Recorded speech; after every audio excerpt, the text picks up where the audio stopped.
कुतुबुद्दीन घोड़े से गिरकर मरा, ये तो सब जानते हैं, लेकिन कैसे? वीर शिरोमणि महाराणा प्रताप जी का महान चेतक सबको याद है, लेकिन शायद स्वामी भक्त शुभ्रक नहीं होगा। तो मित्रों, आज सुनिए कहानी शुभ्रक की। कुतुबुद्दीन ऐबक ने राजपूताना में जमकर कहर बरपाया और मेवाड़ उदयपुर के राजकुंवर कर्ण सिंह को बंदी बनाकर लाहौर ले गया।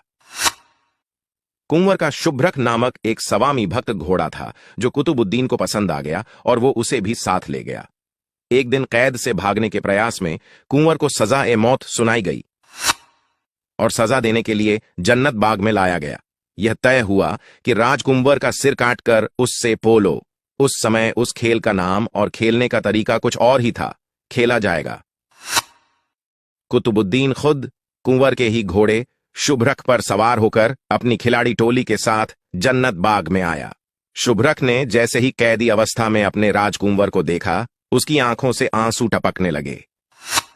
जैसे ही सिर कलम करने के लिए कुंवर सा की जंजीरों को खोला गया तो शुभ्रक से रहा नहीं गया। उसने उछलकर कुतुबुद्दीन को घोड़े से गिरा दिया और उसकी छाती पर अपने मजबूत पैरों से कई वार किए, जिससे कुतुबुद्दीन के प्राण पखेरु उड़ गए।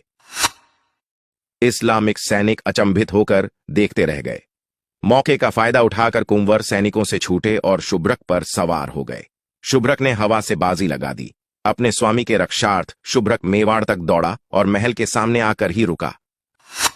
राजकुंवर घोड़े से उतरे और अपने प्रिय अश्व को पुचकारने के लिए हाथ बढ़ाया तो पाया कि वह तो प्रतिमा बना खड़ा था, उसमें प्राण नहीं बचे थे।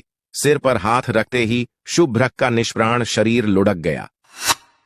भारत के इतिहास में यह तथ्य कहीं नहीं पढ़ाया जाता, क्योंकि वामपंथी लेखक अपने नाजायज बाप की ऐसी दुर्गति वाली मौत बताने से हिचकिचाते हैं, जबकि फारसी की कई प्राचीन पुस्तकों में कुतुबुद्दीन की मौत इसी तरह लिखी बताई गई है। नमन स्वामी भक्त शुभ्रक को।